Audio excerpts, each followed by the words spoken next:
전략 플러스 시간입니다. 김우식 와우넷 파트너 연결되어 있습니다. 안녕하십니까? 네, 안녕하십니까. 네, 우선 지난주 증시 흐름부터 짚어볼 텐데요. 전반적으로 좀 쉬어가는 느낌이 있지 않았습니까? 네, 맞습니다. 이제 6월 장까지 마무리되면서 상반기가 끝났죠. 그 마지막 날, 글로벌 증시 대부분 좀 쉬어가는 흐름이 아니었나 하는 생각이 듭니다. 자, 미 증시는 그럼에도 불구하고의 흐름이 좀 강했는데요. 예를 들어 엔비디아의 약세에도 불구하고 다른 빅테크주의 건재로 지수가 버텼다 그렇게 봐야 되겠고, 마이크론 같은 경우는 호실적 발표에도 불구하고 마이크론 주가는 물론이고 반도체 지수의 하락까지도 이끌어냈죠. 금요일 그리고 5월 PC 물가지수가 발표됐는데 둔화에도 불구하고 지수는 약했습니다. 그래서 뭐든 호재든 악재든 이미 재료가 시장에 반영되어 있는 것이 아닌가라는 생각이 많이 들고요. 자, 한 주간 엔비디아가 마이너스 2%, 마이크론 같은 경우가 마이너스 5.7, 슈퍼마이크로 컴퓨터가 마이너스 9% 정도 그동안 특히 강했던 엔비디아와 AI 관련주가 하락한 반면에 애플이나 구글, 아마존 같은 경우는 플러스 주간 1, 2% 상승하며 건재했고요. 특히 그동안 좀 부진했던 테슬라가 플러스 8% 상승했고, 에너지라든지 금융주, 글쎄요, 트럼프 영향이 있었을까요? 같은 경우가 또 상승하는 등 수단매 양상을 보였다. 그렇게 정리가 되고, 우리 증시 같은 경우는 특히 이제 지난주에 코스피와 코스닥의 어떤 차이가 뚜렷했는데, 외국인 매수가 계속 있었던, 그리고 대형주가 강했던, 그다음에 수급이나 실적 모멘텀이 확실했던 거래소 같은 경우는 괜찮았는데, 나머지 코스닥 같은 경우는 조금 어려운 구매를 보이지 않았나 생각이 듭니다. 왜냐하면 코스닥은 2차 전지가 그래도 메인 아니겠습니까? 그러다 보니까 코스닥 지수 같은 경우는 추세가 약간 하락 추세로 조금 접어들고 있지 않는가, 그렇게 좀 봐야 될 것 같습니다. 섹터별로 보면 역시 외국인의 공략이 강했던 반도체라든지 그다음에 자동차 대형주, 또 방산, 화장품, 식음료 이런 수급이 집중되고 실적 모멘텀이 강한 쪽은 강했지만은 나머지 같은 경우는 좀 약세를 보이는 하락 종목 수가 많은 흐름이었고, 나머지 이제 좀 하락 종목 수가 많은 반면에 좀 순환매가 좀 빠르게 돌아가는 그런 좀 어려운 패턴이 아직은 가중되고 있다, 그렇게 봐야 될 것 같습니다. 네, 그리고 이번 주 일정도 살펴봐야 되겠는데요. 이번 주 고용 주간이라고 불릴 정도로 고용 지표들이 많이 발표되죠. 그리고 증시도 3.5일, 그러니까 조기 폐장도 있고 휴장일도 있거든요. 어떤 일정들 체크해 보면 좋겠습니까?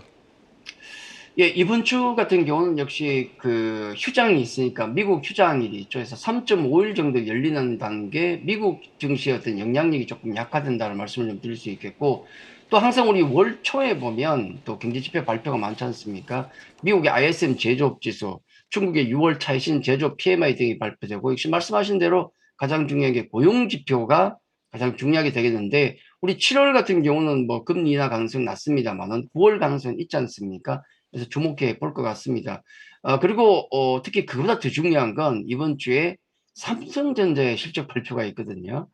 예정이 되어 있습니다. 이번이 잠정 실적 발표가 예정되어 있는데, 미국의 마이크론 같은 경우 실적 발표 이후에 조금 무너지는 모습을 보였습니다만은 과연 삼성전자는 어떤 모습을 보일 것인가가 중요합니다. 우리가 일정에서 확인할 수 있다시피 이번 주는 미증시 휴장도 있고요. 또 중요한 경제 지표가 또 발표되는 만큼 확인하고자 하는 심리가 강할 것 같습니다. 그래서 아마 미증시 기준으로 지수도 많이 올라왔고 엔비디아 주춤되고 있죠. 그리고 그렇게 본다 그러면 우리 증시는 반도체 차지하는 비중이 높습니다. 그래서 엔비디아와 마이크론이 주춤되고 있는 이 상황에서 삼성전자의 실적 발표가 이번에 어떻게 나올 것인가. 영업이익 기준으로 8조 2천억, 3천억 정도 보는 것 같은데, 과연 허실적 발표를 통해서 주가가 더 올라갈 것인지, 아니면 마이크론 같이 차익실현 매물이 나올지를 좀 봐야 될 것 같습니다. 물론 이제 PER로 놓고 보면 마이크론이 퍼밸류가 한 16배, 삼성전자가 12배라는 측면에서 혹시라도 지레더치에 따른 변동성이 있다 할지라도 그 변동성 자체는 조금 적을 수 있다는 말씀을 드립니다. 해서 이번 주는 시장 지수 영향력이 큰 삼성전자의 실적 발표, 또 외국인 수급이 가장 중요한 변수가 되지 않을까, 그렇게 정리를 해드리겠습니다. 알겠습니다. 그리고 증시도 이제 하반기를 맞았는데요. 투자 전략에 변화를 줘야 될 시점이 아닌가 싶습니다. 투자자들을 위한 조언으로 마무리해 주시죠. 예, 하반기 접어드는 시장입니다. 약간 어떤 변화를 줄 필요 있다는 생각 저도 하고 있습니다. 우리 6월 증시 많이 아쉬웠지만은 하반기 보면 상반기 통해서 보면 2년 반 만에 2,800포인트를 맛봤죠. 많이 아쉽습니다. 가는 종목만 가고 하락 종목 수가 많아서 아쉬웠지만은 외국인이 이제 우리 지수를 조금씩 견인하고 있죠. 그렇게 정리를 할 수 있습니다. 우리 증시는 빈집털이에 가깝다. 개인 투자자와 국민연금까지 비우고 있는데 외국인은 왜 6월까지 23조 원을 매수했을까? 여기에 대한 고민을 우리가 좀 계속 해야 되지 않을까 하는 생각이 들고요. 자, 상반기엔 엔비디아와 반도체가 이끄는 장세였다. 그렇게 놓고 본다 그러면은 이제는 뭐 주가가 끝난 건 아니지만은 다른 섹터와 반도체를 비슷한 수준에서 놓고 보는 게 맞지 않을까 하는 생각이 듭니다. 그리고 하반기는 정치의 계절이죠. 자, 예전보다 빨랐던 미국 대선 토론이 있었는데 트럼프가 압승을 거뒀지 않습니까? 그래서 미증시 금요일에 보시면은 친환경 관련주가 상당히 애를 먹은 것 같고 아마 이런 영향들은 하반기에도 계속 있을 것 같습니다. 또 방산주 같은 경우는 고립주의, 트럼프의 고립주의 때문에 또 관심 있게 보셔야 될 섹터가 되겠는데 어쨌든 하반기는 정치의 계절이다.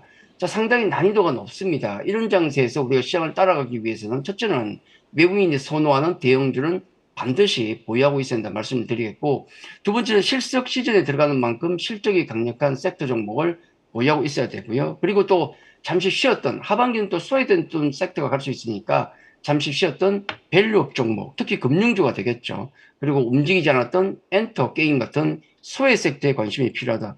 자, 6월이 차별적 개별 종목 장세라 그러면은 7월은 차별적 실적 개별 종목 장세가 되지 않을까 그렇게 말씀을 드리겠습니다. 이렇게 오늘은 투자 전략까지 살펴봤습니다. 지금까지 도움 말씀의 김우식 와우넷 파트너였습니다. 감사합니다. 네, 감사합니다.